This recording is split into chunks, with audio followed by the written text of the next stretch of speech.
Destination Crenshaw project and a resident relief fund for the residents of the corridor who have been most adversely affected by the prolonged construction and delays associated with this unfinished development. Destination Crenshaw was presented to this community as a transformational investment in Black culture, Black commerce, and the future of South Los Angeles.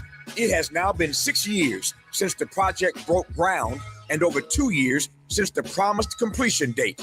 Construction has stalled with no apparent end date in sight. The Crenshaw Corridor community embraced the vision of Destination Crenshaw, but the obstruction from the delayed construction has caused prolonged health and safety hazards, uncertainty, reduced customer access, declining revenues, disruptions, and mounting financial hardship. A broad spectrum of the community expressed their frustration over these delays and the impact they have had on the community at a standing room only July 30th town hall at Bethesda Temple Church, widely covered by the media, including ABC, CBS, Fox, and NBC. The burden of these unexplained delays should not rest on the shoulders of the Crenshaw Corridor community, which acted in good faith and supported this historic project. If the city fails to provide a complete and substantive response to this correspondence within 30 days of the date of this letter, the Crenshaw Corridor community reserves its right to pursue all of its rights and remedies. Sincerely, the Crenshaw Corridor community.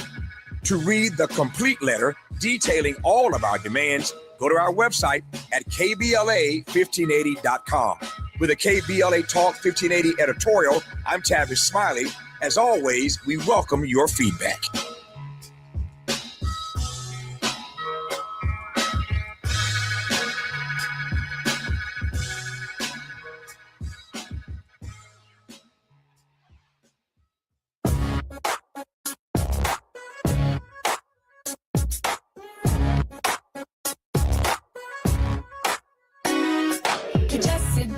Junior show.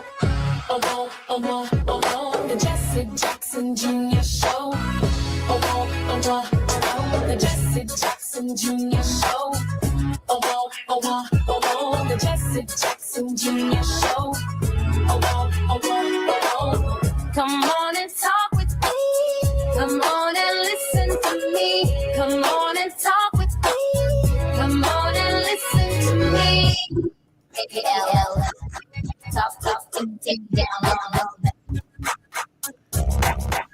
I'm Jesse Jackson Jr. It's Thought-Provoking Thursday on the Jesse Jackson Jr. Show. It was Ralph David Abernathy who said that a hopeless people are in a serious struggle. In fact, he said a voteless people is a hopeless people. And he also said a non-producing people are also hopeless.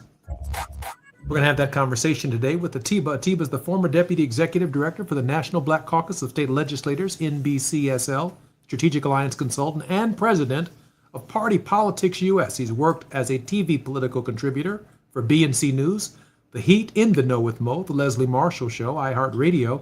He most recently was a guest host on Rising, an American daily news and opinion web series produced by Washington, D.C.'s political newspaper, The Hill. In 2020, Atiba released his first novel, Saving Grace, a political thriller. Atiba, welcome forward to the show.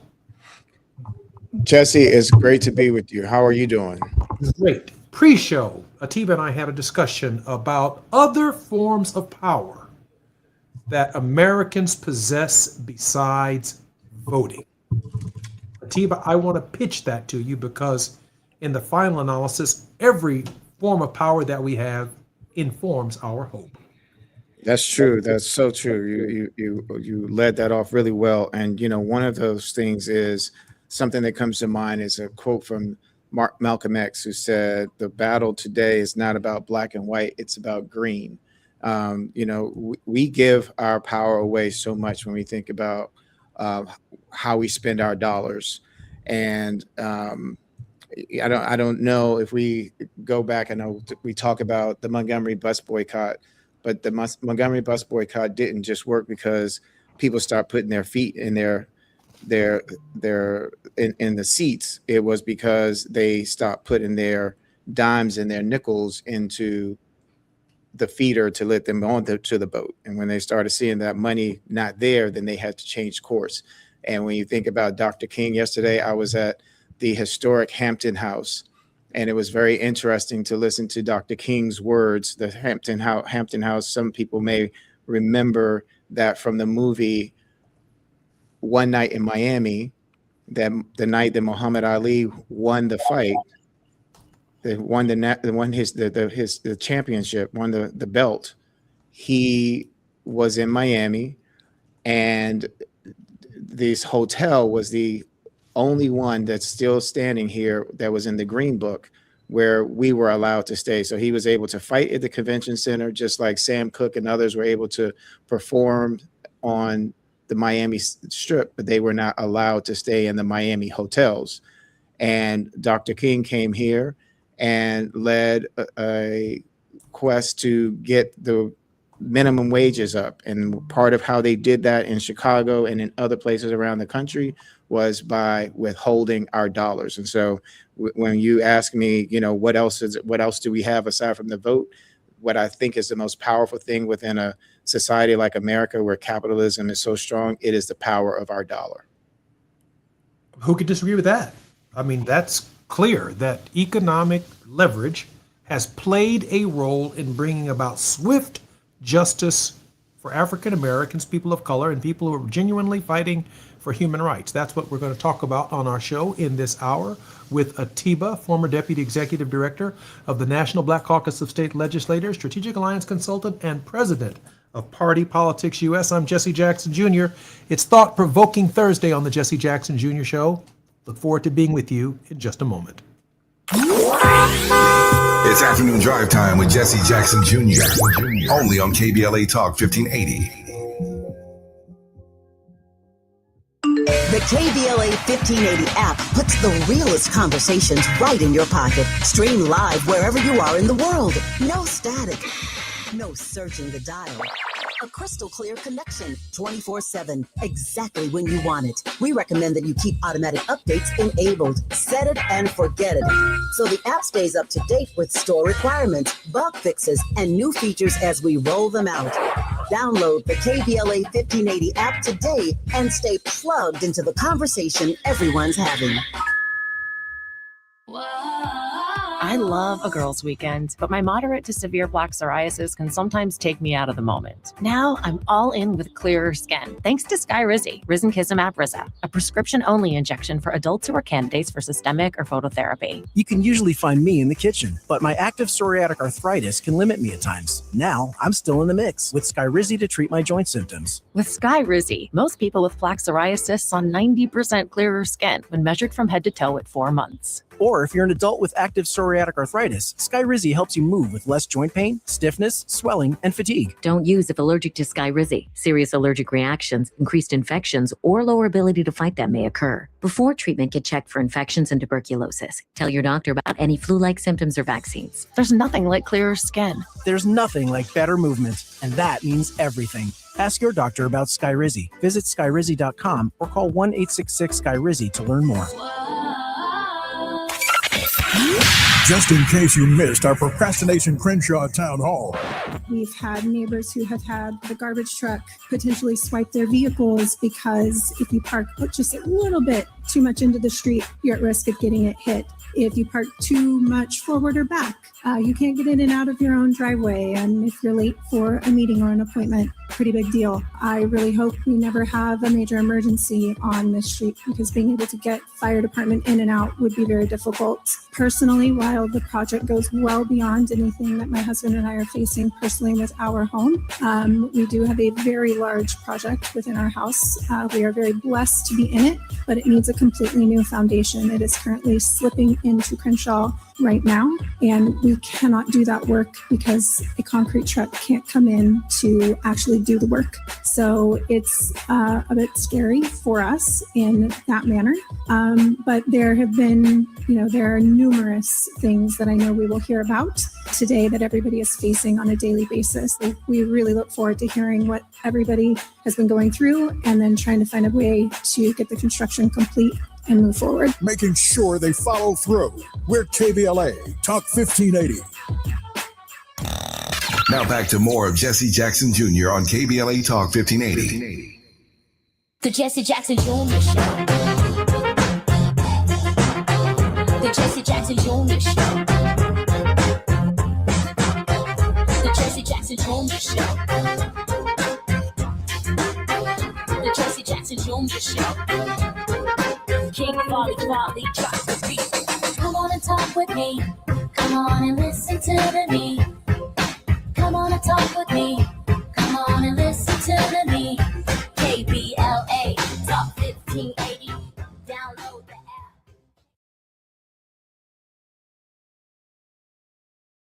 So we're in conversation with Atiba on Thought Provoking Thursdays on the Jesse Jackson Jr. Show. Atiba, welcome forward. Atiba. So the question that I have is about economic consumers and the power that we have economically with our dollars. And we can quantify this in terms of our economic struggles against the bus boycott and other moments where we have withdrawn our enthusiasm. I guess the question I would ask first, Atiba, is this. Oftentimes, the organization or the organizing of consumer boycotts begin with racial solidarity. Something happens to us, right? And we say no to Target.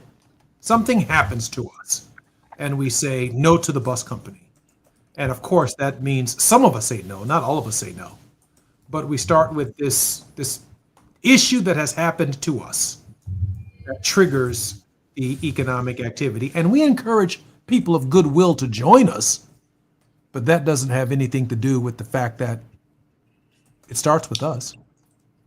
Yeah, Jesse, and this is not going to work for everybody. I guess I'm just more so of the mindset that as an American and as a human being, that sometimes I think we have to lead it, but it should not always have to be that it just comes from our community. Our community can lead it. I'm often reminding people, isn't it interesting that the movie The Black Panther made $1 billion? Isn't it interesting that the movie Michael made $1 billion? Neither movie, both movies had a director who was an American of African descent. Both movies had a predominantly American of African descent cast. I know Michael for sure had mostly executive producers that were American of African descent, and it's never been broadcast as a black film because it made money. And so when we think about ourselves in the equation, we spend as much money, and this is the case because I remember hearing Dr. King talk about it in the 60s. We spend as much money as many smaller countries or some countries in the world. We have power. Our power is in our money, and how we organize and how we work is contingent and actually a strong part of what is the gross domestic product of this country. And that often, I don't know if we're necessarily talking about or thinking about it in that sense, because we will first say, oh, our black dollars or our black businesses. And I'd like to say our businesses, and I like to say our dollars, without necessarily having to paint a picture to say what community. And so I'm saying it from this standpoint, that we have so much power when we recognize our human side of this, not necessarily our ethnic side to this. So let me ask a different question. You sure you want to do that? Yeah, I sure do. Let's say we remove race from the equation. Okay. How do you organize an American boycott?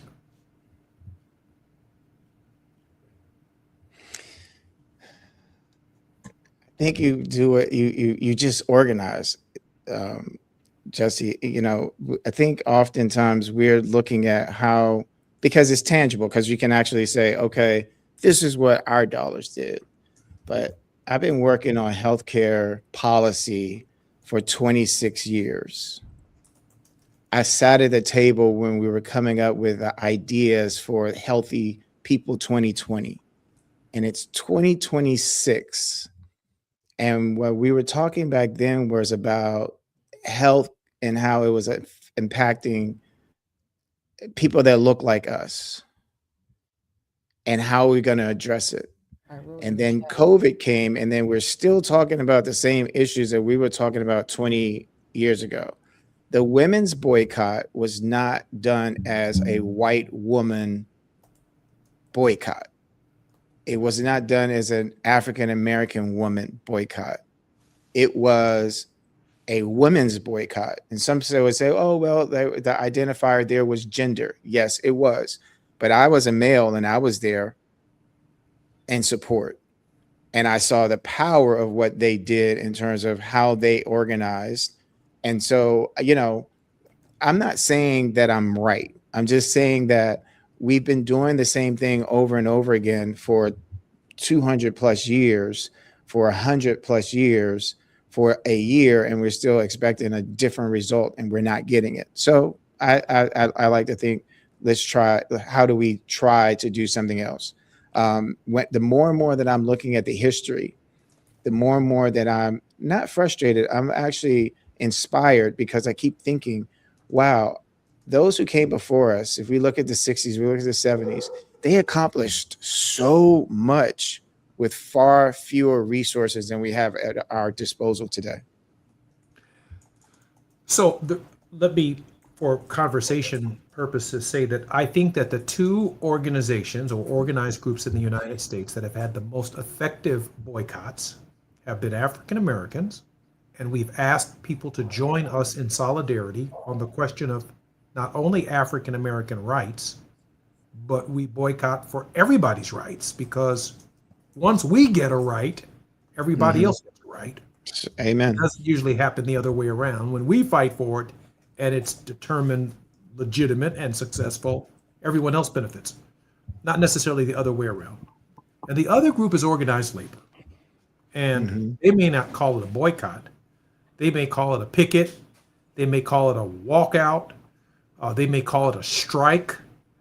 And of course, that's a multiracial coalition. But then organized labor asks women, African Americans, and others to not cross their principled picket lines because of solidarity with living wages, benefits, health care, working conditions, shorter work days, more vacation time, or whatever the benefits are.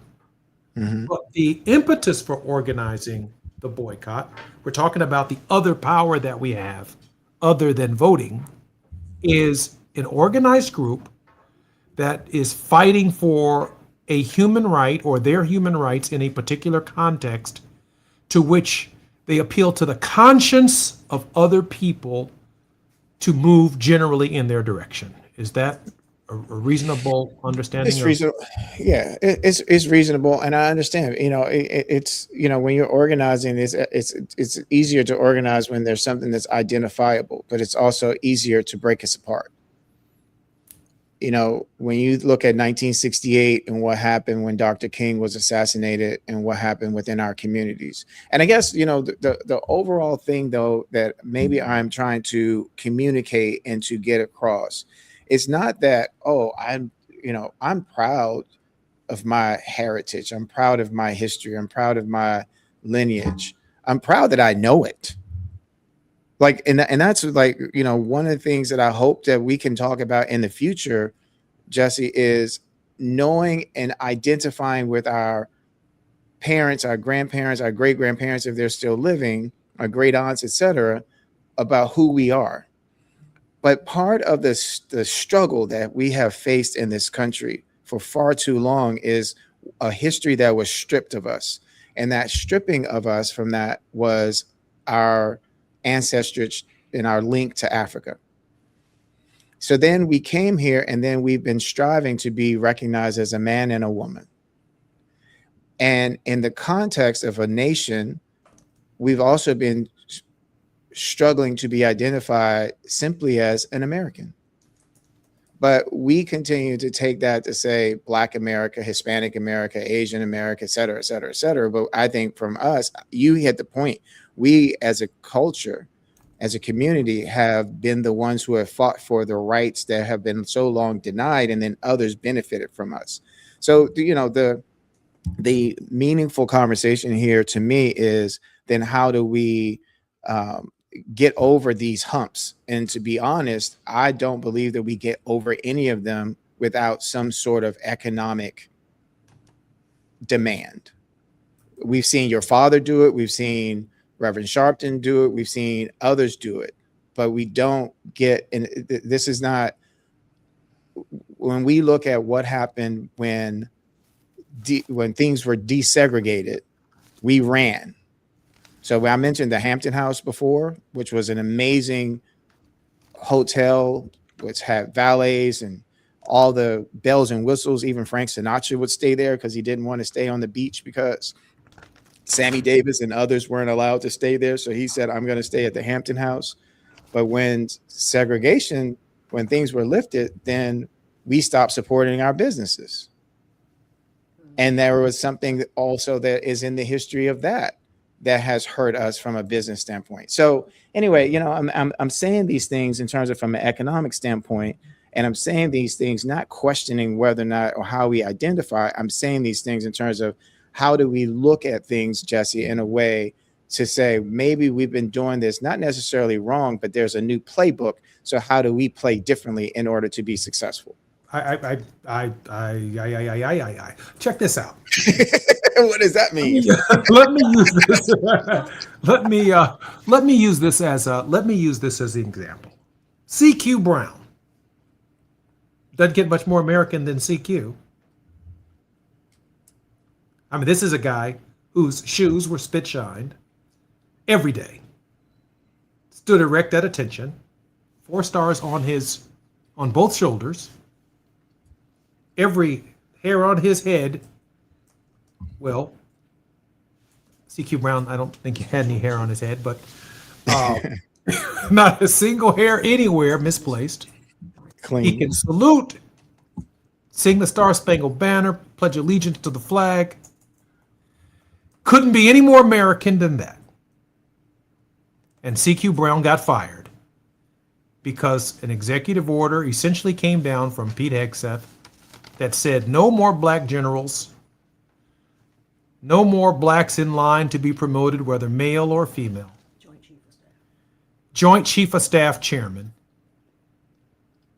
How does this, I'm an American and I don't want to identify with that which I was directly attacked as, something I cannot change, my skin color, when the policy itself comes from on high, from someone unqualified to hold the position that offered the directive in the first place. And that does not exclude the $56.8 billion request that he just made for more missiles because the U.S. has run out of missiles and we don't have enough missiles to defend ourselves because we've expended a significant number of the magazine and our cache in Iran. And they did not notify the president of how low our missile stockpile was. It still goes back to money, right? Well, it goes back to, I think CQ Brown was more competent, would be more competent. I agree. I believe that he would have been too. And I believe that there's a whole slew of people that are there that we could put forward that are better qualified. But it still always goes back to what we do with voting, right? It still will go back to what we do with our dollar. It also still goes back to what is our demand. So to march without a demand, and a demand is not strengthened without the power of withholding our dollar. So, I've been thinking about this lately, and I'll just throw this out. And I know I've mentioned this before on the show, that the power of us organizing to march to go vote, because I keep having this image of like what we saw in Selma. I keep having this image of the long lines of men and women who stood for days to vote in South Africa. And what I think about is, what if we just said, hey, now I'm not saying for a month. I'm not saying for a week. One day, let's just ask people in general, don't spend any money on gas. Don't spend any money on, just pick one thing and say, we're not going to spend money. Not African-American community, not Hispanic community, but instill and just put out a message to people. Don't spend any money today and see what the attention comes from. Because when people start this report of how much money didn't get spent on that day, they're going to start thinking, what will happen if we don't spend money tomorrow and the next day? But you got to start with one day first. And then people can then start to say, we have a demand, but we can't demand something. We can't expect to get something from marching if we don't have a demand, and we can't get the demand if we don't have any leverage. And our leverage is our dollar. I'm Jesse Jackson Jr. You're listening to the Jesse Jackson Jr. Show on KBLA Talk 1580. We're talking about leverage and what power we as a people have other than voting. I'm Jesse Jackson Jr. More on KBLA Talk 1580 when we come forward. It's Afternoon Drive Time with Jesse Jackson Jr. Only on KBLA Talk 1580.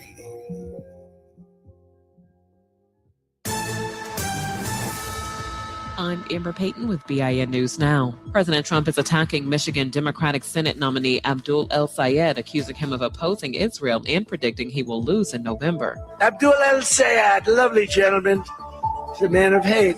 El-Sayed defeated Congresswoman Haley Stevens in the Democratic primary and will face Trump-backed Republican Mike Rogers.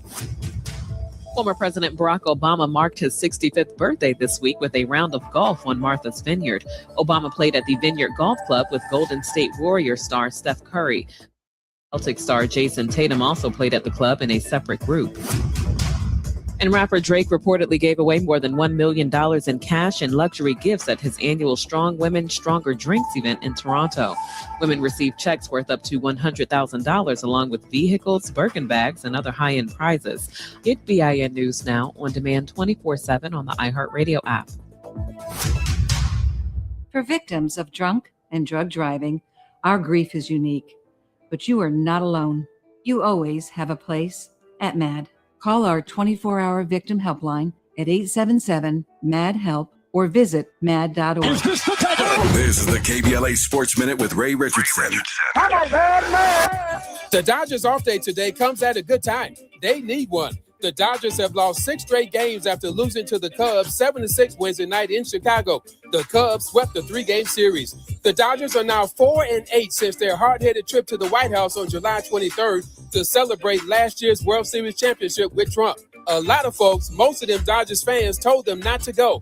Now look what's happening. 2 weeks ago, the Dodgers had the best record in Major League Baseball. Today, that distinction belongs to the Milwaukee Brewers. Milwaukee is 2.5 games up on the Dodgers. The best record at the end of the regular season has some value. It gives a team home field advantage throughout the playoffs and World Series. We're 2 months away from the end of the regular season, but the Dodgers need to get things in order. No debates, no speculation, just the info you need. That's your KBLA Sports Minute. I'm Ray Richardson on KBLA Talk 1580.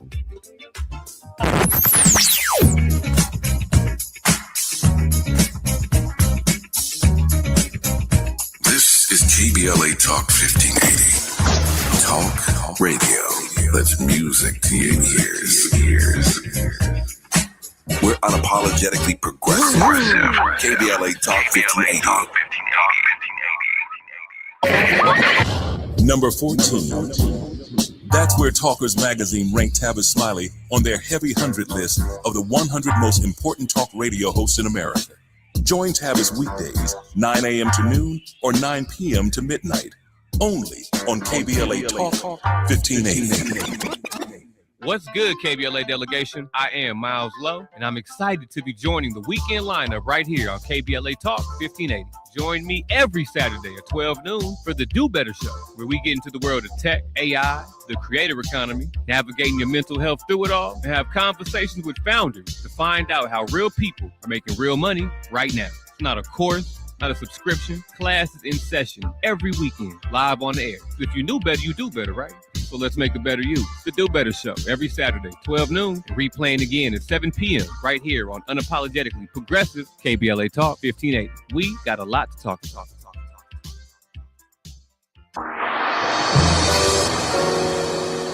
Ooh-wee, Fridays just got better. What's up? I'm Amanda Seals, and this is your invitation to come and sit with me. Yes, get seated as I do my thing on KBLA Talk 1580. We're talking noon to 2 p.m., then back again 4 to 6 p.m. Same day, same station. Bring your opinions because you know I'm going to have mine. Bring your questions because you know I got answers. And bring yourself because, baby, we want you to be authentic at all times. Fridays on KBLA Talk 1580. I'll be waiting. Join me. Don't be anxious or confused about AI. Take control of your career when you get the skills to tackle real business problems and design specialized solutions. HR Dive reported that entry-level talent with applied AI credentials can receive up to a 25% salary boost. But where do you find training that you can trust? Future-proof your career and deliver more value with Humans Lead the Way AI.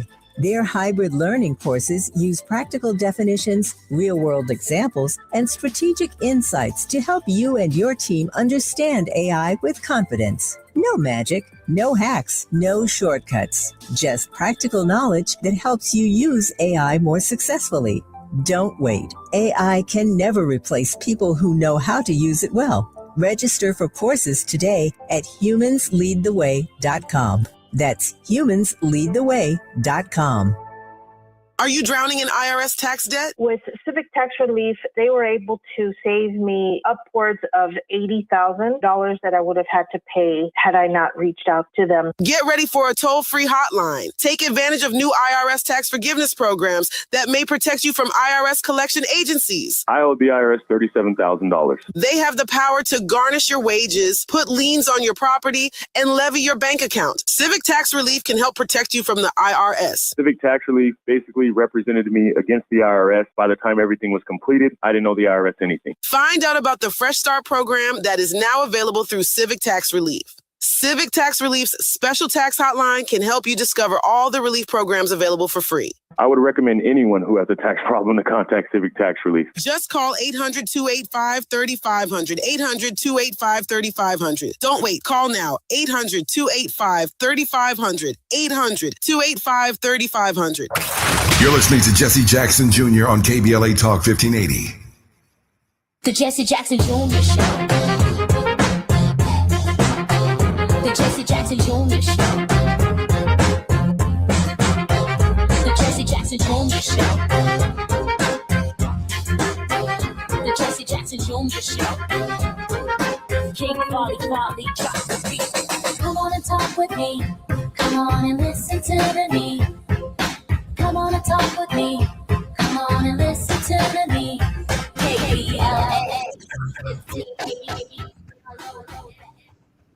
I'm Jesse Jackson Jr. Welcome forward to the Jesse Jackson Jr. Show on KBLA Talk 1580. It's Thought-Provoking Thursday, and one of our most thoughtful contributors is none other than Atiba, former Deputy Executive Director for the National Black Caucus of State Legislators, Strategic Alliance Consultant, and President of Party Politics US.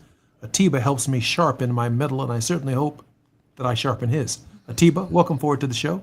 You most definitely do. Thank you, Jesse. Atiba, let me ask you this question, because I think the most effective boycotts, if you will, or general strikes, if you will, in the last several years, but certainly in the last year, has been the No Kings March. It has delivered a universal message around the country and around the world about tyranny and the preservation of democracy. I believe that has been an effective message. But it took an impetus. The Supreme Court of the United States giving unprecedented power to the President of the United States, and then the behavior of the President with that new power to trigger the reaction from the people that led to No Kings. And one of the beautiful things about it is the march itself has evolved now to include Robinson versus Calais, the attack on women. I would suspect if there's another No Kings March, Mississippi and their behavior in terms of justice will be front and center. It evolves to incorporate the legitimate grievances of a people. I think before that, obviously during the COVID, was the reaction of the world to seeing Derek Chauvin's knee on the throat of George Floyd. Amen. And Yes. corporate America then turned and responded by saying, what? We haven't done enough. They began promoting black executives and appointing members to their board and building stores and making commitments to black scholarships and HBCUs because they concluded we've not been enough. We've been silent, or we have never seen or paid attention to the kind of behavior that average, ordinary citizens who are also our customers are actually going through in the parking lot of our stores in our communities that we claim to be a part of. That was George Floyd. Yes. So help me here. When these boycotts work, it's usually some kind of impetus that our producer said is seen on camera and evident, and then the reaction creates the organization. Yeah, I mean, it is. And so what do we do with that? We have the resources available to us. What do we do with that? Part of our, I don't want to say our shortcoming, but part of what happens with us, myself included, is we have a short-term memory. So unless you said this last week, you kept talking about hope and that, what was it? Being disciplined, the need to be disciplined, right? So often we don't have the coaches and the people who are navigating us, either because, in my opinion, they're spending more time trying to be out front as opposed to doing what Nelson Mandela said, that leading people is like guiding sheep. If you are out front, when you get home, you can bet you won't have any sheep. What you have to do is guide from behind, okay? And part of that guiding is putting, in people's ear, like, we've got to keep sharing this. We've got to keep sharing this because we share. And then all of a sudden, the way the other side works is that then they do something else to distract us. And we have to figure out how we stay focused. I mean, if you think about voting rights and the work that it took to get voting rights bill passed, it took a great deal of hope that if we do these things, if we stand out here, if the people, as our producer said, see us get beat, then it will change the hearts of people. And so we've got to figure out, oftentimes we're talking about, well, they won't let us. Well, we have to keep being remindful.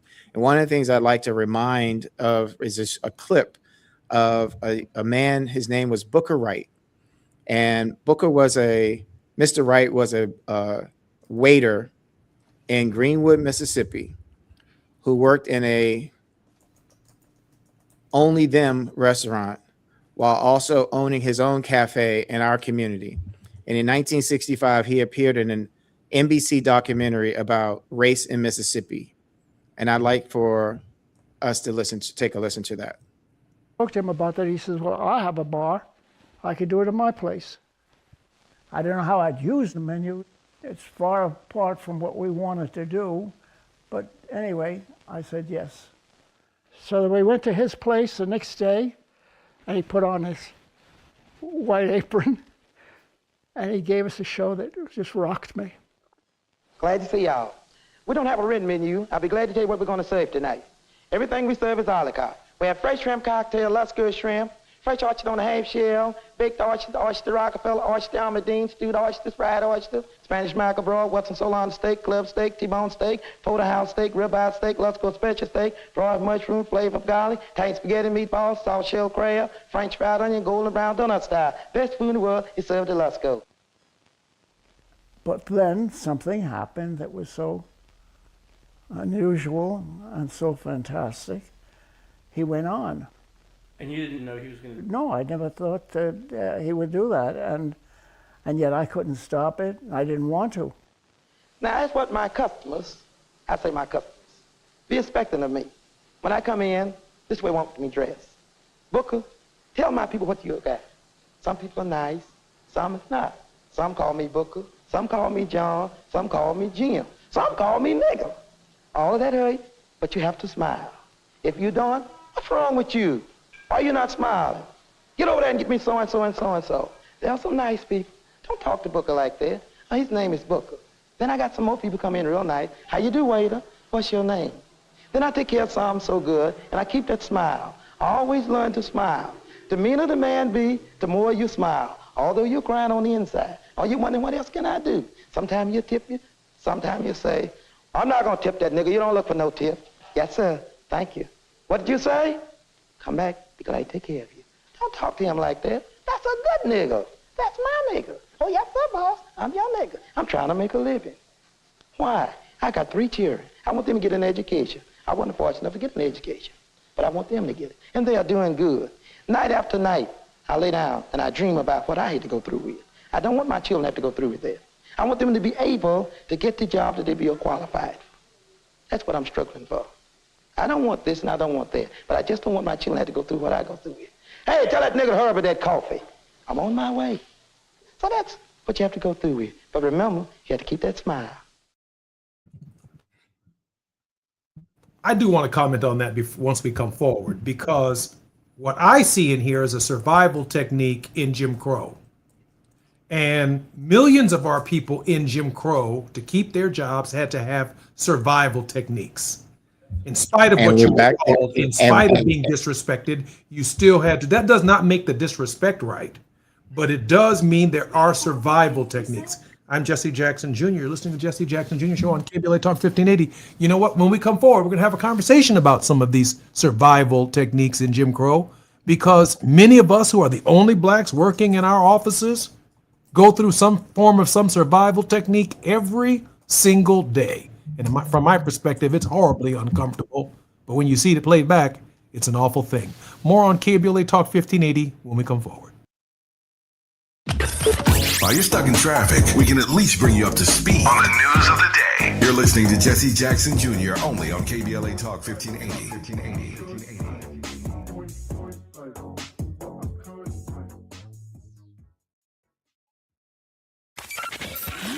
Just in case you missed our Procrastination Crenshaw Town Hall. Been dealing with the lies of Crenshaw Destination. I live on this street. I remember the first day I came and there was no parking. And they said it'd be 6 months just to fix the wall. They started putting the big boulders down, and my life has changed ever since then. My kids haven't had graduation parties. They haven't had birthdays. My car's been in the shop multiple times. All my tires have been replaced multiple times, each one. I spent $1,000 on my front lawn for the 6 months. Keep replacing sprinkler. Now it's just dirt. You know, it's frustrating because I'm not a politician, but I know politics. You know, and I know the Smiley said the councilman, but I want to go above that. Karen, you want my vote? Make things happen. Talk is cheap. We can play these games. Period. Because you can't fix it, somebody will. Not letting them get away with anything. We're KBLA Talk 1580.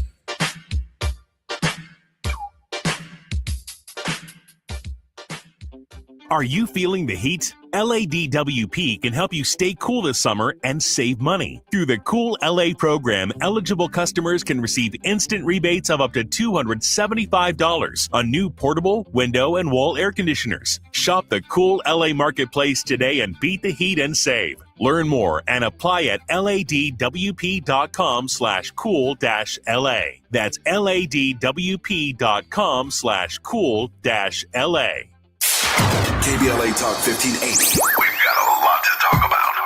KBLA Talk 1580, connecting you with services and solutions. These are hard times for housing in America. Too many in our community face barriers to safe housing, behavioral health care, and affirming spaces for healing, particularly those impacted by poverty and stigma or incarceration. Rooted in South LA, Ahmad supports impacted communities through housing, wellness, and leadership development. Ahmad provides culturally responsive, peer-led support from transitional housing and mental health services to leadership development and youth empowerment. They offer safe, affirming houses for youth, transgender women, and formerly incarcerated individuals. Therapy and peer support with a focus on healing trauma in Black communities. HIV prevention and care, free testing, education, and wraparound services for whole person wellness. Standing in the gap with health, housing, and hope. Reach out to Ahmad Institute at 323-569-1610. That's 323-569-1610. Or visit amaad.org.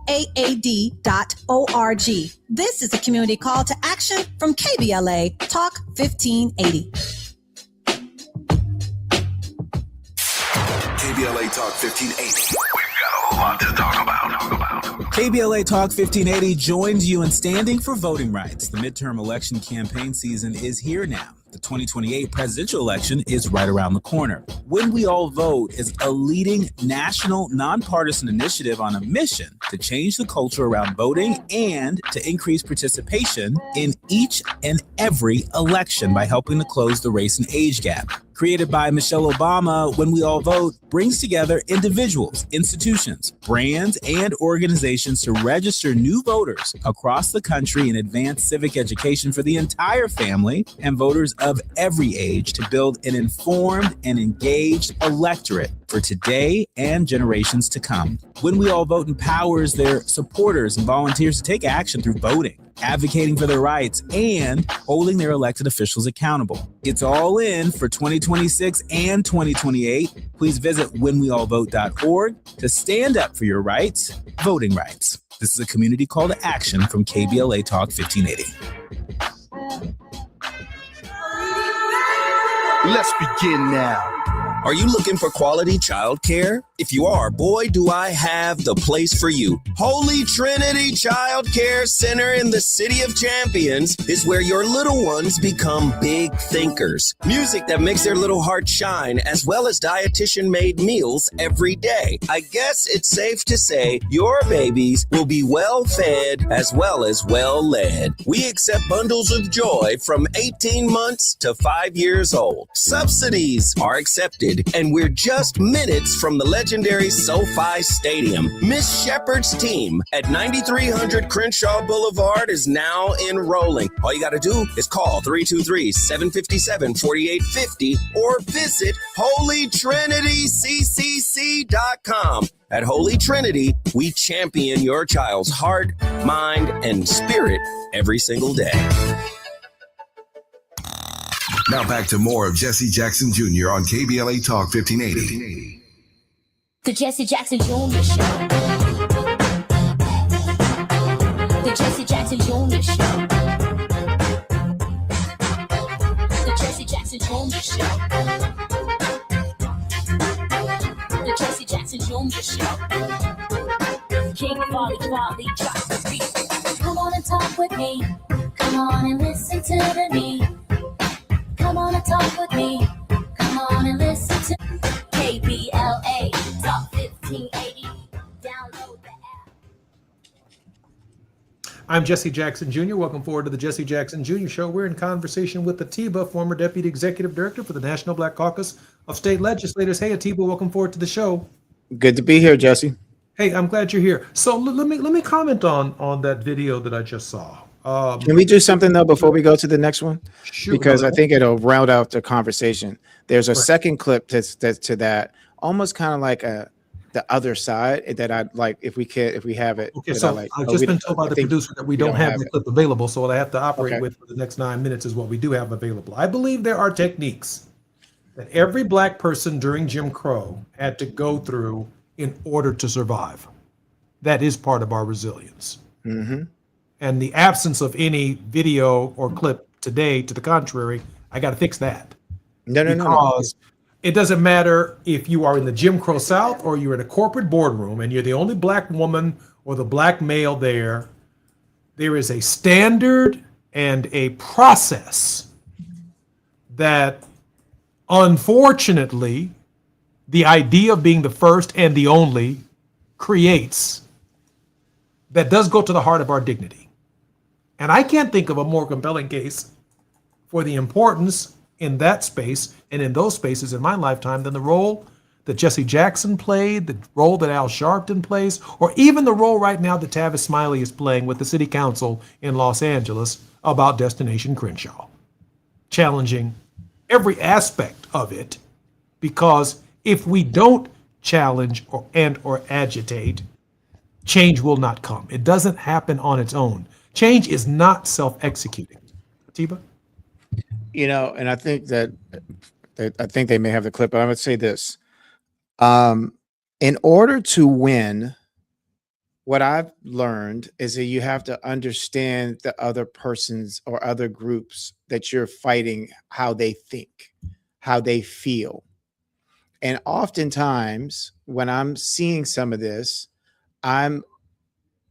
if there's anything, because it takes a lot for me to get frustrated, but if I get frustrated, it is, okay, we're only thinking about it from our perspective.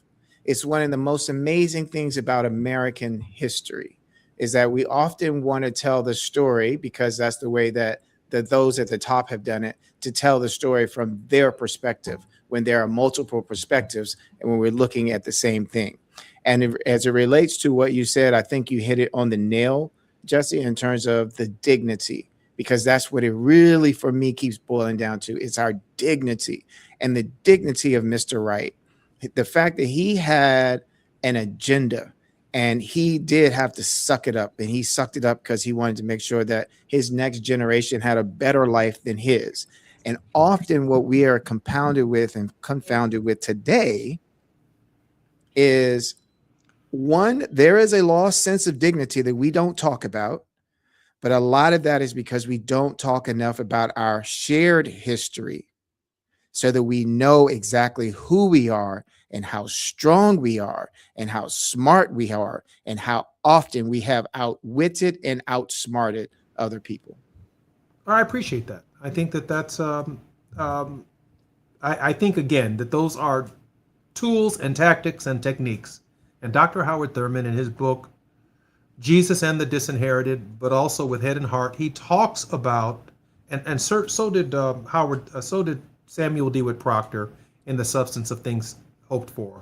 He talked about survival techniques, the survival techniques of what it means to be Black in this context. That doesn't mean that that is the notebook on how to do it. The survival technique is the Green Book itself.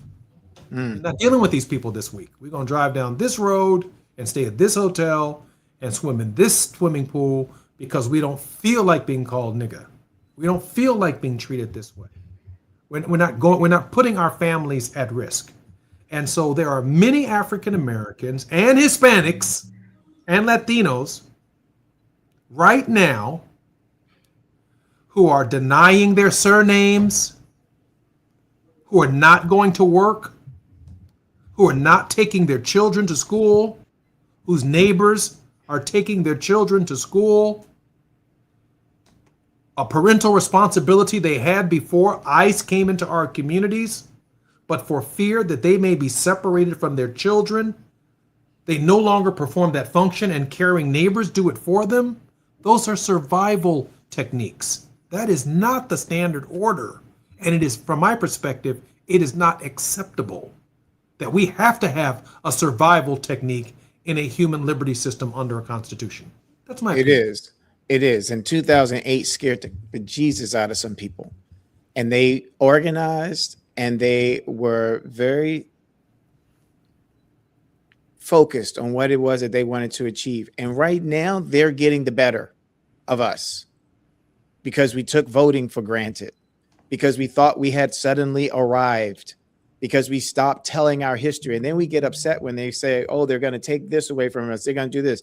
It is up to us to step up and to recognize that, yes, we held a great responsibility for the Mr. Rights in the world, for those who survived Jim Crow, for those who survived the Middle Passage and went through slavery. And if we don't tell our stories of the Robert Smalls, if we don't tell our stories of the Fannie Lou Hamers, then we lose track of who we are and how strong we are and how we have overcome and how we will overcome again.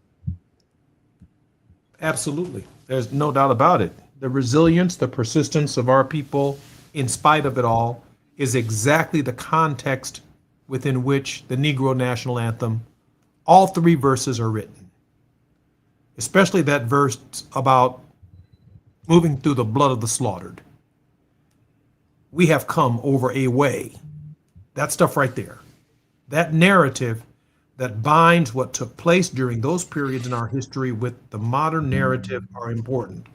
Because I don't believe at Mar-a-Lago and some of these highfalutin places that are taking place by this administration, which is narrowly focused on white supremacy and taking away the progress that we've made, not on our own, but under the Constitution of the United States, that is deeply troubling and problematic for all of us. Hey, Jesse. Our conversations are the most interesting. Yes, Jesse, sir. I just got to put my 2 cents in. White insecurity, because there's fragility at its best. Absolutely. I'm Jesse Jackson Jr. We've been in conversations with Atiba. When we come forward on KBLA Talk 1580, Johnny Mack will be right there with him in the Global Village. More when we come forward on KBLA Talk 1580. KBLA 1580 Santa Monica.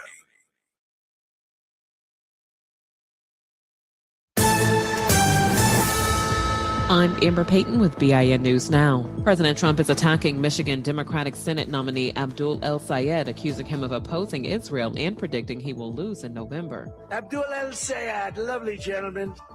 He's a man of hate. El Sayed defeated Congresswoman Haley Stevens in the Democratic primary and will face Trump-backed Republican Mike Rogers. Former President Barack Obama marked his 65th birthday this week with a round of golf on Martha's Vineyard. Obama played at the Vineyard Golf Club with Golden State Warriors star Steph Curry. Boston Celtics star Jason Tatum also played at the club in a separate group. And rapper Drake reportedly gave away more than $1 million in cash and luxury gifts at his annual Strong Women, Stronger Drinks event in Toronto. Women received checks worth up to $100,000 along with vehicles, Birkin bags, and other high-end prizes. Get BIN News Now on demand 24/7 on the iHeartRadio app. For victims of drunk and drug driving, our grief is unique. But you are not alone. You always have a place at MAD. Call our 24-hour victim helpline at 877-MAD-HELP or visit mad.org. This is the KBLA Sports Minute with Ray Richardson. The Dodgers off day today comes at a good time. They need one. The Dodgers have lost 6 straight games after losing to the Cubs 7-6 Wednesday night in Chicago. The Cubs swept the 3-game series. The Dodgers are now 4-8 since their hard-headed trip to the White House on July 23rd to celebrate last year's World Series championship with Trump. A lot of folks, most of them Dodgers fans, told them not to go. Now look what's happening. 2 weeks ago, the Dodgers had the best record in Major League Baseball. Today, that distinction belongs to the Milwaukee Brewers. Milwaukee is 2.5 games up on the Dodgers. The best record at the end of the regular season has some value. It gives a team home field advantage throughout the playoffs and World Series. We're 2 months away from the end of the regular season, but the Dodgers need to get things in order. No debates, no speculation, just the info you need. That's your KBLA Sports Minute. I'm Ray Richardson on KBLA Talk 1580. All I need is one mic. With the KBLA Talk 1580 editorial, I'm Tavis Smiley. August 5, 2026. Dear LA City Council President Marquise Harris Dawson, on behalf of a coalition of businesses and residents that constitute the Crenshaw Corridor community, we write to request that a concrete timeline and resources for fully completing Destination Crenshaw within a year be developed and announced. A year is the outside time it should take, and we hope and expect that it can be finished considerably sooner. We also request the immediate establishment of a business interruption relief fund for the merchants, entrepreneurs, churches, and property owners who have borne the disproportionate economic burden of the prolonged delays associated with the Destination Crenshaw project, and a resident relief fund for the residents of the corridor who have been most adversely affected by the prolonged construction and delays associated with this unfinished development. Destination Crenshaw was presented to this community as a transformational investment in Black culture, Black commerce, and the future of South Los Angeles. It has now been 6 years since the project broke ground and over 2 years since the promised completion date. Construction has stalled with no apparent end date in sight.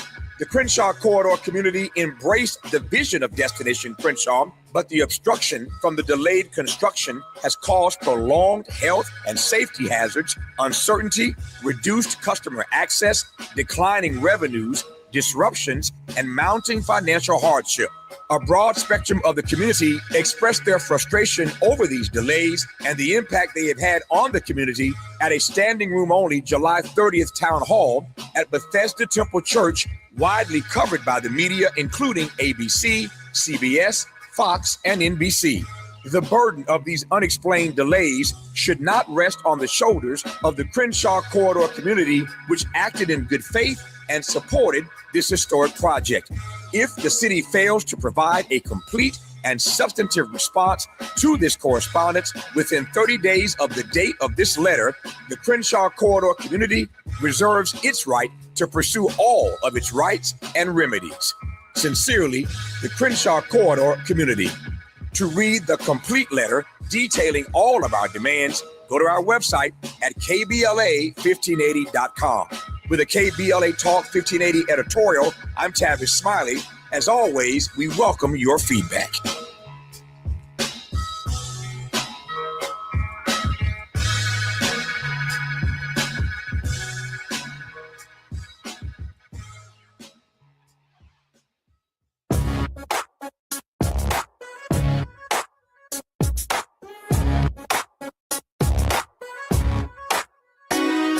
Jesse Jackson Jr. Show. Oh, oh, oh, oh, the Jesse Jackson Jr. Show. Oh, oh, oh, the Jesse Jackson Jr. Show. Oh, oh, oh, the Jesse Jackson Jr. Show. Oh, oh, oh, morning.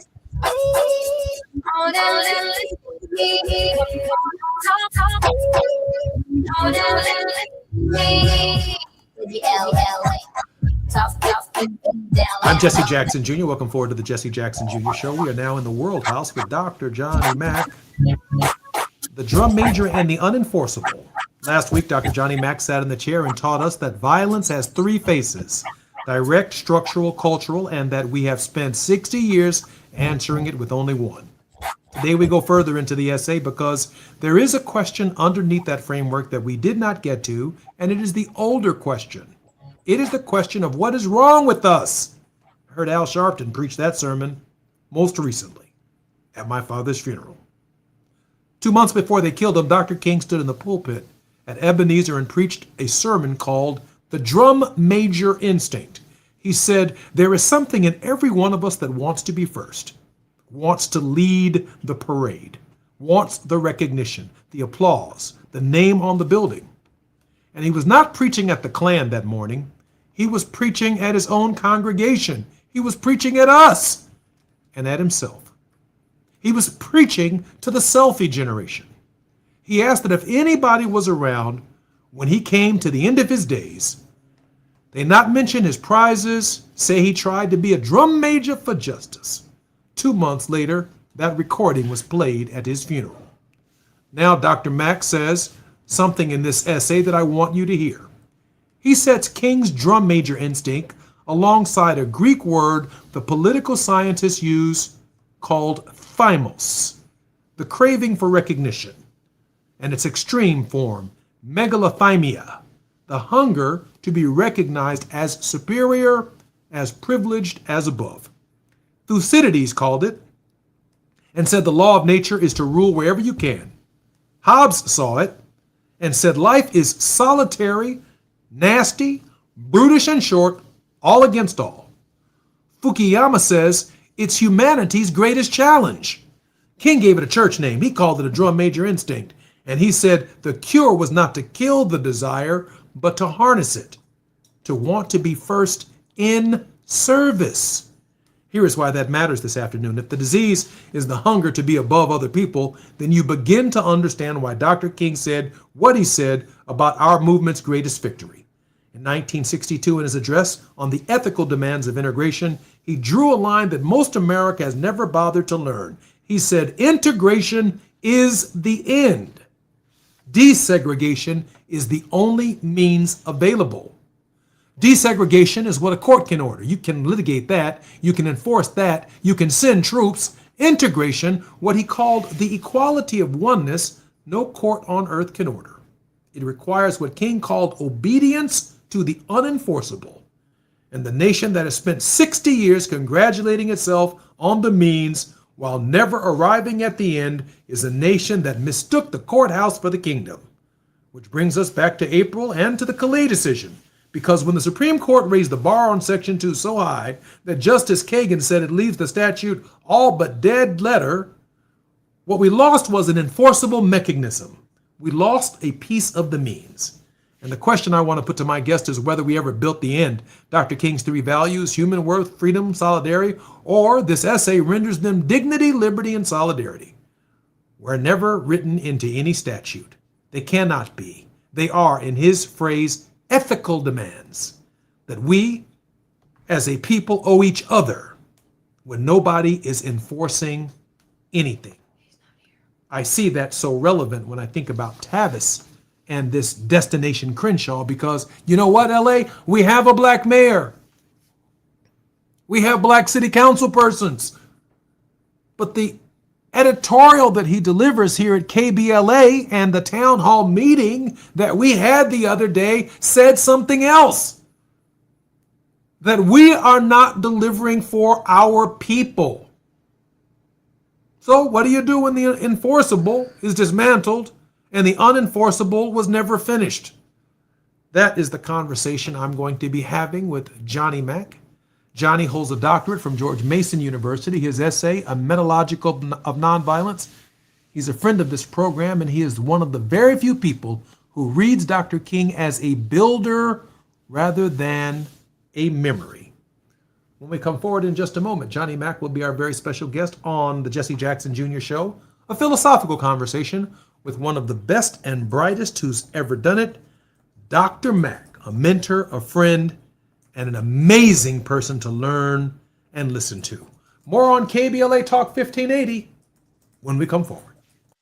It's afternoon drive time with Jesse Jackson Jr.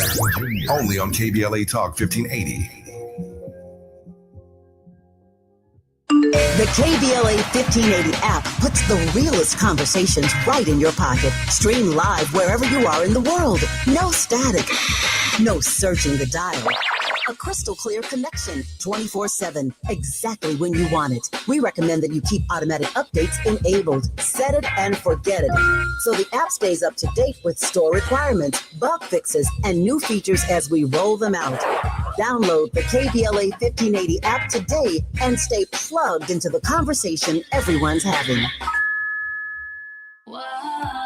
I love a girls' weekend, but my moderate to severe plaque psoriasis can sometimes take me out of the moment. Now I'm all in with clearer skin, thanks to Skyrizi, Risankizumab Risa, a prescription-only injection for adults who are candidates for systemic or phototherapy. You can usually find me in the kitchen, but my active psoriatic arthritis can limit me at times. Now I'm still in the mix with Skyrizi to treat my joint symptoms. With Skyrizi, most people with plaque psoriasis saw 90% clearer skin when measured from head to toe at 4 months. Or if you're an adult with active psoriatic arthritis, Skyrizi helps you move with less joint pain, stiffness, swelling, and fatigue. Don't use if allergic to Skyrizi. Serious allergic reactions, increased infections, or lower ability to fight them may occur. Before treatment, get checked for infections and tuberculosis. Tell your doctor about any flu-like symptoms or vaccines. There's nothing like clearer skin. There's nothing like better movement, and that means everything. Ask your doctor about Skyrizi. Visit skyrizi.com or call 1-866-SKYRIZI to learn more.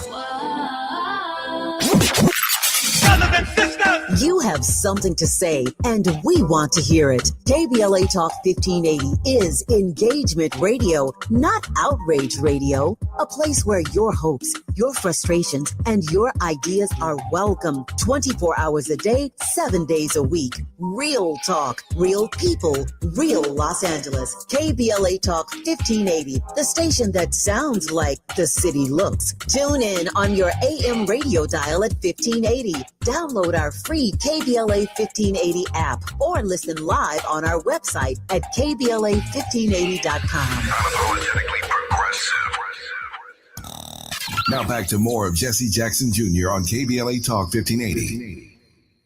The Jesse Jackson Jr. Show. The Jesse Jackson Jr. Show. The Jesse Jackson Jr. Show. The Jesse Jackson Jr. Show. King Volley, drop the beat. Come on and talk with me.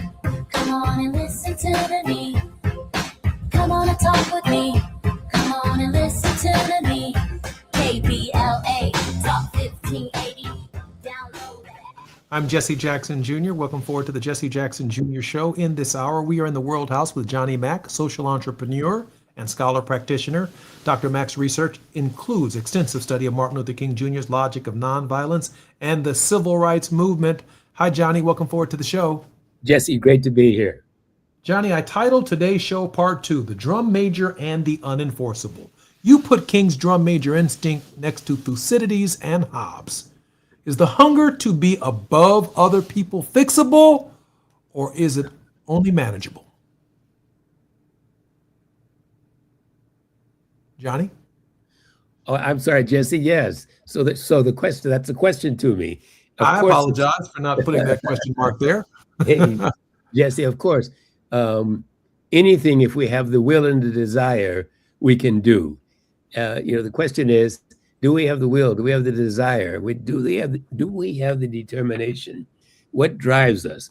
What are the underlying values, Jesse, that guide and direct the choices that we make? And really, that's what the metalogic of nonviolence is all about. And I believe what King's thought about nonviolence and restructuring the social edifice is all about. So Johnny, Dr. King said, don't kill the desire, harness it towards service. Mm-hmm. And I guess I could put in this modern era, every social media influence in the desire to have more followers, more subscribers, to be AO1 number one on their show, to have the most podcasts and downloads. They take more selfies. Some people lead with their nose. Some people lead with their behind when they take their selfies. It wasn't made that way, but that's the way it kind of pans out. I'm wondering, Johnny, can you harness all of the energy to service and not to the need to be over other people? Well, surely King was an espouser of doing good, of serving others, and service is important. We talked about this in our conversation last week. Service is key. It's essential. It's good for the soul. But it is not service alone. We cannot service our way to the promised land. And so I don't think that was King's argument when it comes to service. King also understood that we live in a very competitive society, a society driven by greed, a society driven by bigotry. And he understood that if we cannot harness and control that propensity toward greed and that propensity toward rivalry, then we couldn't really solve the dilemma that we find ourselves in an unjust and unpeaceful world. Making that change, once again, is not one about a day on where we paint fences and pick up trash, fix up playgrounds, but it's a 365-day commitment to creating a world of just and peaceful institutions and laws and policies and processes. Johnny, let me ask a question, a definitional question, because I think our listeners need to understand it, because I've heard the discussion too much and the debate over most of my adult life too severely. Help us understand what Dr. King is saying here. Integration is the end. Desegregation is only the means. What is Dr. King trying to tell us? It's a really important question, really important statement. So desegregation only addresses part of the problem. We can desegregate without integrating, without bringing us together. And so you sit in your corner of the room in a desegregated room, and I sit in my corner of a desegregated room, and we never come together in our world house, in this global house that King is challenging us all to create. So the question is, how do we move from merely desegregating the space, the opportunities, the benefits that our social organization provides, and integrate us as one human family, where we all participate with equal opportunity? That's the fundamental difference between the two. It's not enough to simply say, okay, you can come in and you can participate in this corner with these particular sets of rules and roles and benefits, while someone else gets an entirely different set of benefits and rules and roles. I hope that. Let me try and press for even further definition. So if segregation is the law, by law, blacks have to sit in the balcony and white folks get to sit up front. If segregation by law, but segregation can also be voluntary. That's That right. is, I go to a predominantly white school and all the blacks sit at the same table. We've desegregated the institution, but when it comes time to lunchtime or dinner time in the school cafeteria, all of us make a cultural or a tribal move to sit around a table. That's voluntary because at least the state school is not locking you out of the educational institution. That's Absolutely. segregation by law, de facto, and de jure. That's right. Then there is desegregation, which I call the movement. That is, either we're going to boycott, we're going to picket to make the ideal of integration possible, but desegregation doesn't get us there. That's a movement, and the way in which we conduct the movement actually makes integration more possible, because if I desegregate violently with a gun or lynching somebody or hurting somebody, there are untold and unborn generations who are going to be the beneficiaries of those acts of violence and lack of trust. So the way in which we desegregate is a factor in overcoming legal and voluntary segregation. Every now and again, someone gets up from the black table in the lunchroom and goes and sits with some other folk. Yeah. Now, on this question, however, Johnny, of integration, that's in a different spiritual realm, where if I'm on a boat with you on July 4th, we are so good and so cool that everybody's going to make it home tonight. And there is no chance that there is a conspiracy or a tape or everybody lawyered up and everybody got quiet because this is my best friend. He's the only one who happens to be black who comes back deceased. Talk to me, Johnny. Well, now, Jesse, you've laid out a number of very difficult, frankly, challenges. The means is found in the end. And so desegregating violently gives us a nonviolent end. Even attempting to so-called integrate violently as a means gives us a violent end. I think that the question here is, how do we recognize the humanity that we share in common, Jesse? That's the issue. How do we move away from what I've been calling, and I think King recognizes, as the bigotry that otherizes other people, that ostracizes other people, that makes them less than? Those are the challenges that we are confronted with. And those challenges, Jesse, are embedded they are embedded in the very woof and warp, the fabric of our social interactions. They're embedded in our culture. They're embedded in how we promote and communicate what is acceptable language, even in how we educate, how we divide between the left and the right. All of this has become part of our narrative of some are better than others. And we find this not only in terms of racial, but in terms of economic and cultural frameworks that constitute the world house.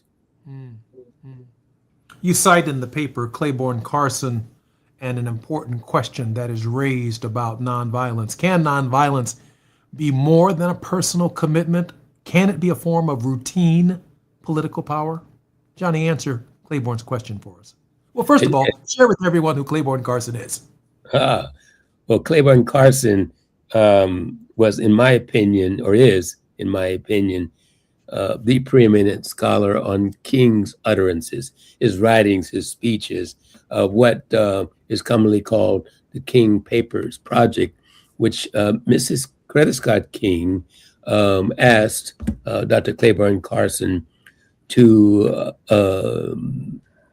gather and to create the Institute of the Martin Luther King Nonviolent Institute at Stanford University. Claiborne Carson served in that role for 30 plus years and recently retired. He and I worked together at Stanford for a few years, and it's how we birthed this idea of the World House Project, and then it ultimately became an international organization. But King's point about nonviolence becoming institutional is key. It has to be more than a thought.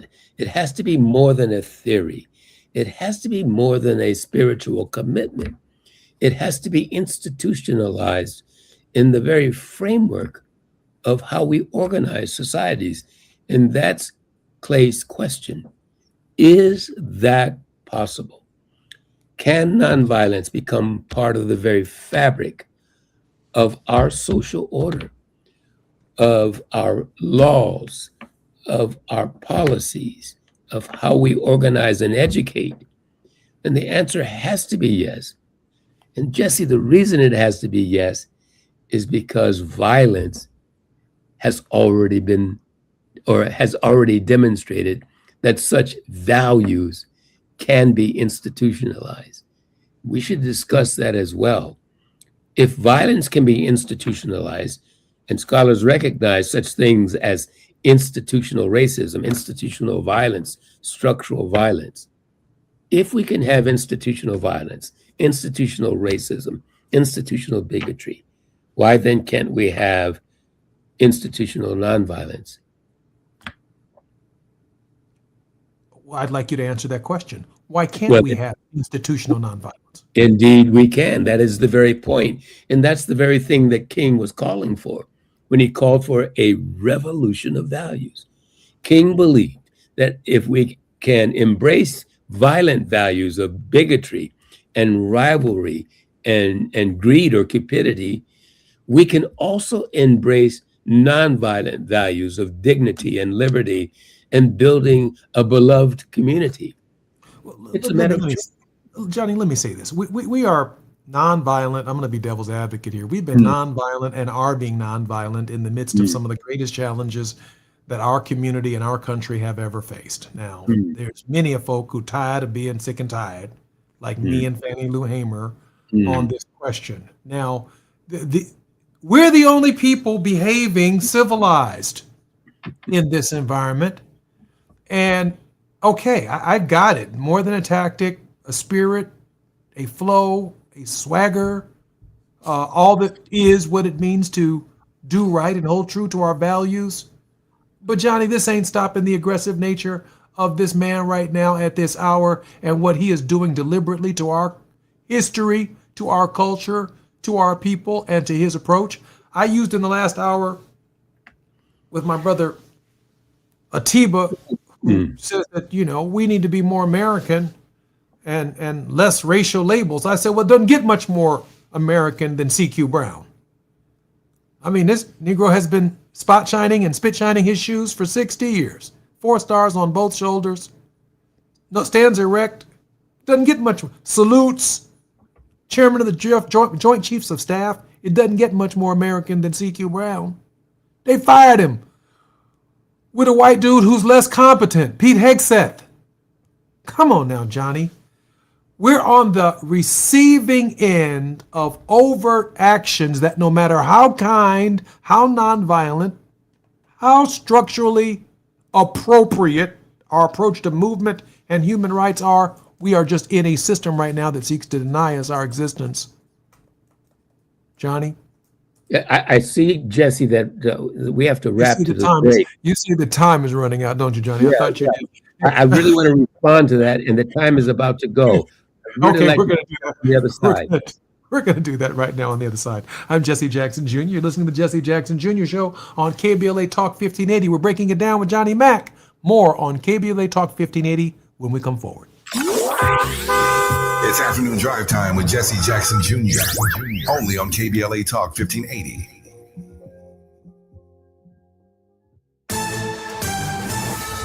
I'm Amber Payton with BIN News Now. The Senate has confirmed Dr. Erica Schwartz as the CDC's next director in a mostly party-line vote. The nomination is confirmed.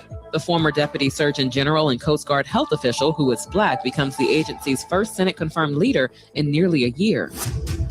Temporary protected status has officially expired for hundreds of thousands of Haitian immigrants following a federal judge's order. The change leaves those affected without legal protection in the United States. Homeland Security Secretary Markwayne Mullin says they must self-deport or risk being arrested. And Morgan State University has been ranked the 4th best public HBCU in the nation by Forbes. The rankings consider graduation and retention rates, alumni earnings, and return on investment. The magazine also highlighted Morgan State's programs in artificial intelligence, cybersecurity, journalism, and applied neuroscience. Get BIN News Now on demand 24/7 on the iHeartRadio app. For victims of drunk and drug driving, our grief is unique, but you are not alone. You always have a place at MAD. Call our 24-hour victim helpline at 877-MAD-HELP or visit mad.org. This is the KBLA Sports Minute with Ray Richardson. The Dodgers off day today comes at a good time. They need one. The Dodgers have lost 6 straight games after losing to the Cubs 7-6 Wednesday night in Chicago.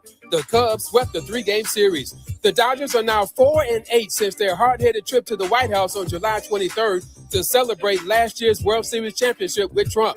A lot of folks, most of them Dodgers fans, told them not to go. Now look what's happening. 2 weeks ago, the Dodgers had the best record in Major League Baseball. Today, that distinction belongs to the Milwaukee Brewers. Milwaukee is 2.5 games up on the Dodgers. The best record at the end of the regular season has some value. It gives a team home field advantage throughout the playoffs and World Series. We're 2 months away from the end of the regular season, but the Dodgers need to get things in order.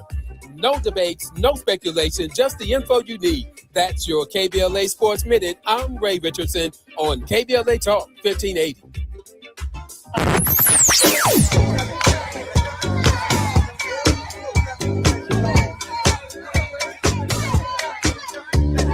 This is KBLA Talk 1580. Talk radio.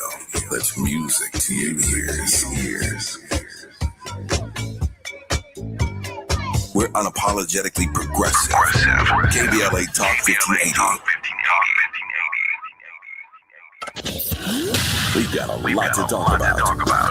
I'm Reverend Gerald, the life coach. Is someone you love struggling with addiction and mental illness? Is improving your family's health important? Want to leave a legacy that your family can grow? Are you ready to enhance your perception of life experiences? Then wake up weekends at 7 a.m. with Urban Family Focus and get the wisdom, opportunity, resources, and motivation to live your best life. Join the conversation on Urban Family Focus Saturday and Sunday at 7 a.m. Unapologetically progressive. KBLA Talk 1580. We've got your black. It's the show everybody's talking about. What's up, y'all? I'm Amanda Seals with a personal invitation for you to join me every Friday here on KBLA Talk 1580. Now, you get 2 chances to tap in, noon to 2 p.m., and again from 4 to 6 p.m. Real talk, no filter, just you and me on the highest of vibrations. Fridays only on KBLA Talk 1580. Are you drowning in IRS tax debt? With Civic Tax Relief, they were able to save me upwards of $80,000 that I would have had to pay had I not reached out to them. Get ready for a toll-free hotline. Take advantage of new IRS tax forgiveness programs that may protect you from IRS collection agencies. I owe the IRS $37,000. They have the power to garnish your wages, put liens on your property, and levy your bank account. Civic Tax Relief can help protect you from the IRS. Civic Tax Relief basically represented me against the IRS. By the time everything was completed, I didn't owe the IRS anything. Find out about the Fresh Start program that is now available through Civic Tax Relief. Civic Tax Relief's special tax hotline can help you discover all the relief programs available for free. I would recommend anyone who has a tax problem to contact Civic Tax Relief. Just call 800-285-3500, 800-285-3500. Don't wait. Call now. 800-285-3500, 800-285-3500.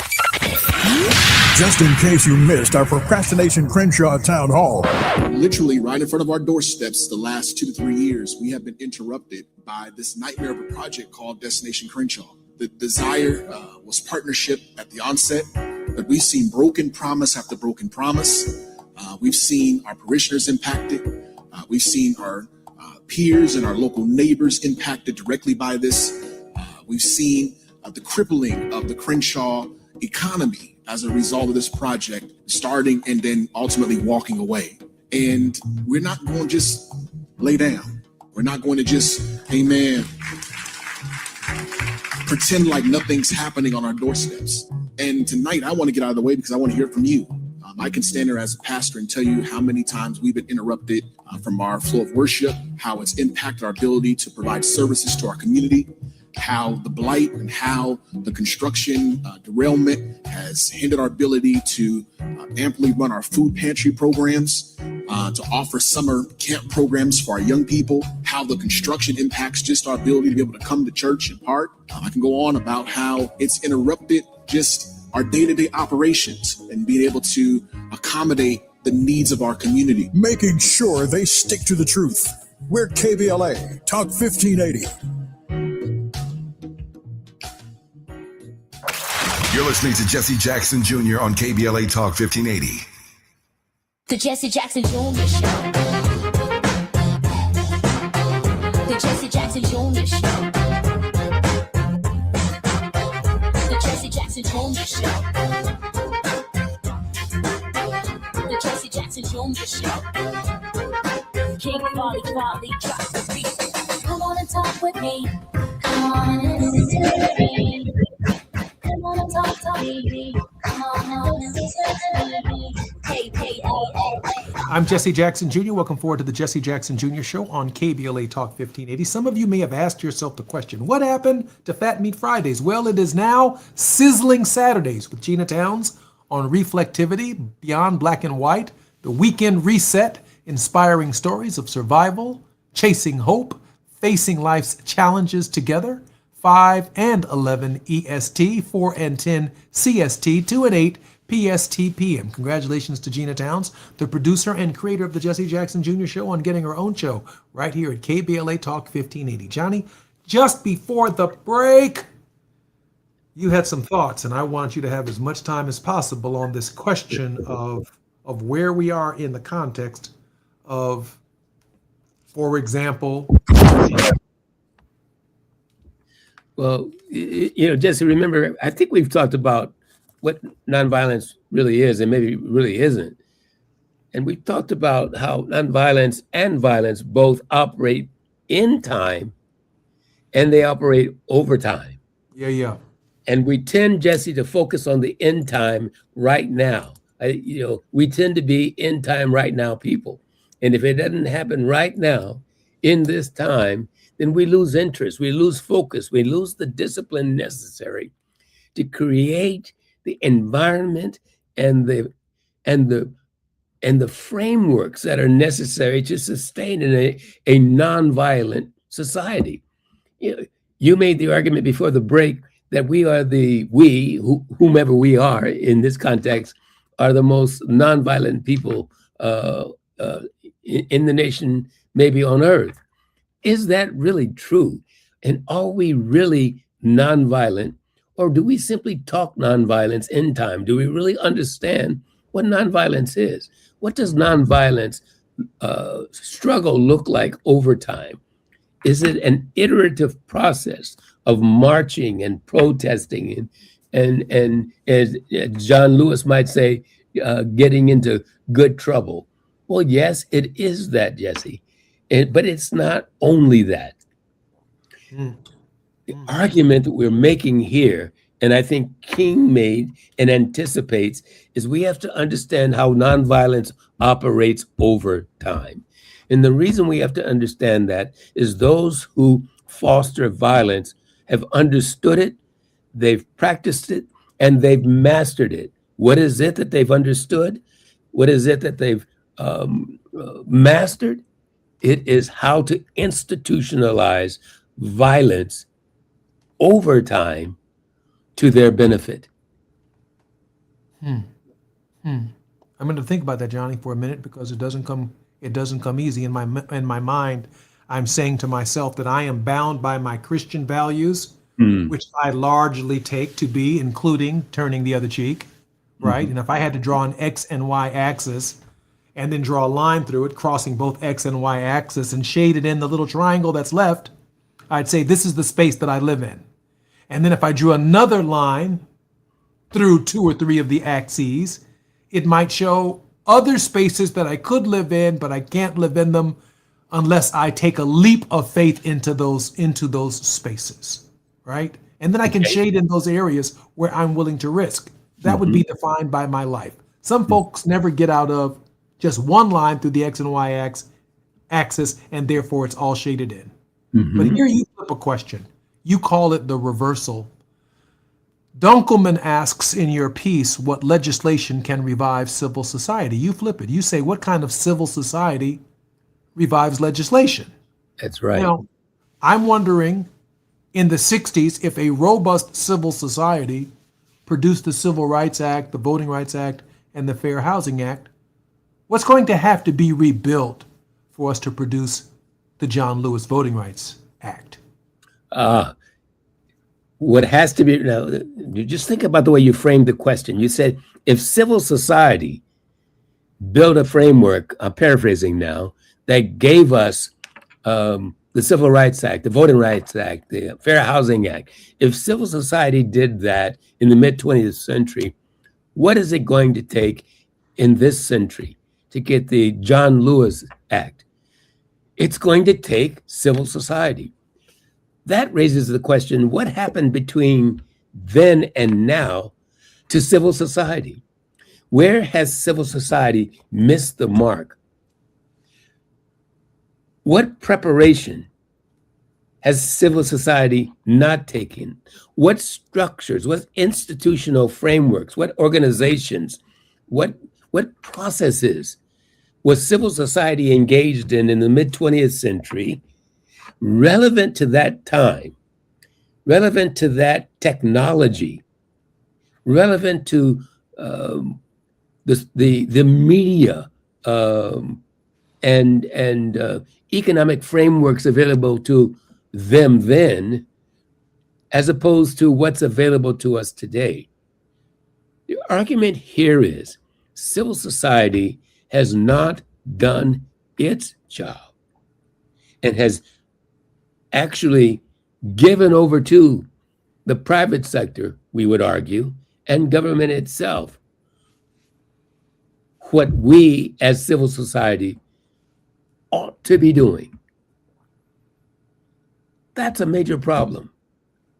It is we who must determine what the social edifice is, and not the market, and not government. That's Dunkelman's argument. The argument here under the metalogic of nonviolence is, no, we can't rely on a top-down change. That change always comes from the bottom up. You say the direct violence went down while structural violence went up. So has America gotten less violent or just quieter about it? It's a really good question. Again, you read the paper. So I think it's Piketty who writes the book about how violence has decreased, but he misses the point of what's happening in terms of direct versus indirect violence. That is, the direct physical violence versus the indirect institutional and structural violence. So as the social order has suppressed direct violence through policing and other forms of state control, follow me carefully, and that violence has decreased, other forms of violence institutionally have increased. Think about the prison industrial complex, for example. Think about, dare I say it, the acts that have now created a border patrol, the acts that have created new forms of policing that control how we interact and engage with each other, reducing physical violence, but increasing the structural and institutional violence. On the one hand, it makes the small privileged more comfortable, but making those less privileged in that larger segment of the society less comfortable. Johnny Mack is one of the advisors of Reverend Al Sharpton, not only on domestic issues, but also on international issues. He was also very close, a confidant of my father, the Reverend Jesse Jackson, and his opinion matters. It matters in these spaces because some of the men that we see in front of the microphone, some of the women that we see in front of the microphone are largely inspired by very deep and profound conversations that help direct where we're going and where we are. And I can only share with you all that I am greatly privileged and honored that Dr. Johnny Mack is a regular contributor to the Jesse Jackson Jr. Show right here at KBLA Talk 1580. More when we come forward on KBLA Talk 1580 with Johnny Mack when we come forward. While you're stuck in traffic, we can at least bring you up to speed on the news of the day. You're listening to Jesse Jackson Jr. only on KBLA Talk 1580.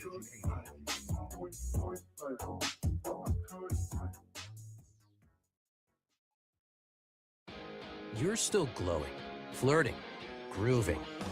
You've still got it. But your immune system weakens as you age, making it harder to fight illnesses like pneumococcal pneumonia and RSV. Vaccines are a key part of any health routine and can help protect you from getting really sick. Ask your doctor or pharmacist which vaccines you need. See more at PfizerForAll.com. Sponsored by Pfizer.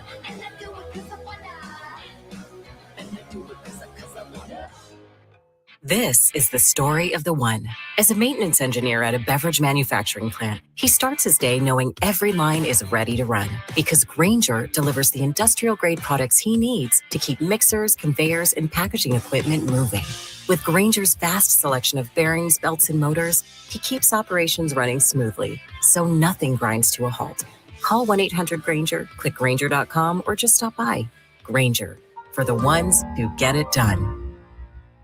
Roger and Tracy saved over $18,400. Cynthia was recovering from a family tragedy and saved over $10,300. If you are drowning in debt, then call Debt Blue. Debt Blue is a professional debt negotiation firm with over 20 years of experience helping people pay back a fraction of what they owe. Learn how to cut your debt up to half or maybe more. Be debt-free in 24 to 48 months, even with bad credit. With an A+ rating from the BBB, you can rest easy knowing Debt Blue is going to deliver guaranteed debt reduction. Debt Blue offers a success guarantee.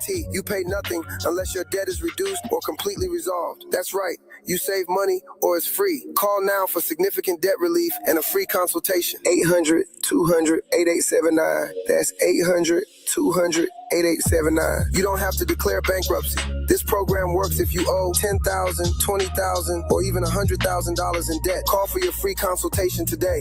800-200-8879. That's 800-200-8879. KBLA Talk 1580. We've got a lot to talk about. KBLA Talk 1580, connecting you with services and solutions. The Michael's Daughter Foundation is dedicated to inspiring youth and resilience through storytelling, arts, filmmaking, and enrichment programs for youth and families in under-resourced communities and system-impacted individuals. The Michael's Daughter Foundation is a 501c3 nonprofit providing free and low-cost arts programs to youth and families from under-resourced communities, both system-impacted youth and those affected by the incarceration of a loved one. 1 in 43 children in America have a parent incarcerated. 70% of those children are expected to end up in prison. Through filmmaking, animation, theater, and writing, they help young people express themselves, build confidence, and imagine new possibilities. Beyond the arts, they offer financial literacy workshops, emergency support, and scholarships. Because thriving takes more than talent, it takes access. To learn more about the impact of Michael Daughters Foundation and how you can be a part of the movement, please visit their website, michaelsdaughterfoundation.com. This is a community call to action from KBLA Talk 1580. KBLA Talk 1580. We've got a lot to talk about.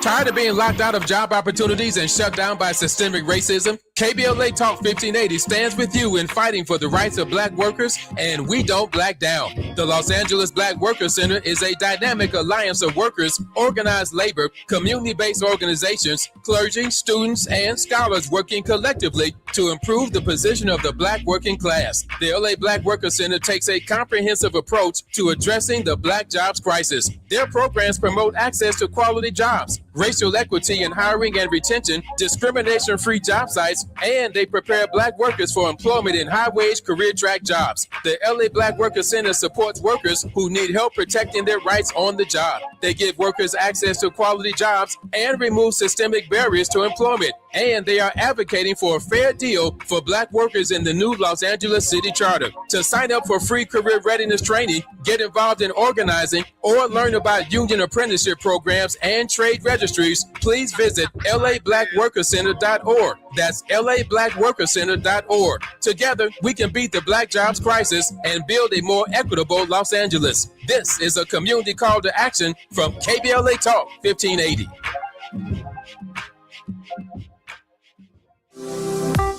It's never too early to start talking about money in realistic ways with your kids.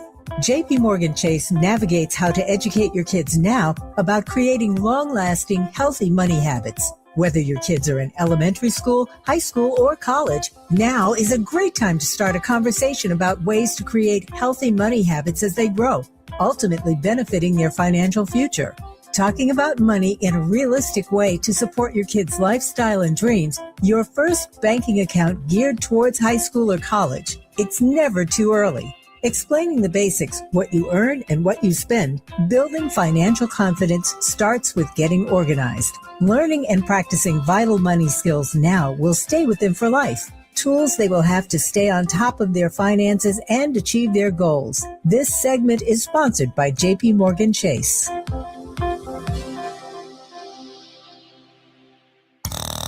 Now back to more of Jesse Jackson Jr. on KBLA Talk 1580. The Jesse Jackson Jr. Show. The Jesse Jackson Jr. Show. The Jesse Jackson Jr. Show. The Jesse Jackson Jr. Show. King Volley, drop the beat. Come on and talk with me. Come on and listen to me. Come on and talk with me. Come on and listen to me. I'm Jesse Jackson Jr. Welcome forward to the Jesse Jackson Jr. Show on KBLA Talk 1580. We're in the World House with Dr. Johnny Mack. We'll be with Johnny in just 1 second. Sizzling Saturdays, Reflectivity Beyond Black and White with Gina Towns. Courageous testimonies, inspiring stories of survival. Chasing hope, facing life's challenges together. 5 and 11 EST, 4 and 10 CST, and 2 and 8 PST PM this coming Saturday, the inauguration of Sizzlin' Saturday with Gina Towns. We're very grateful to the creator and the producer of the Jesse Jackson Jr. Show. Gina, congratulations once again. She gives me the thumbs up. Johnny, welcome forward to the show. Good to be here, Jesse. Johnny, how can we support your work? Well, Jesse, our website is the World House Project, theworldhouseproject.org. You can make a tax-deductible donation to our work. through that website. Johnny, you say that direct violence went down while structural violence went up. So has America gotten violent or just quieter about it?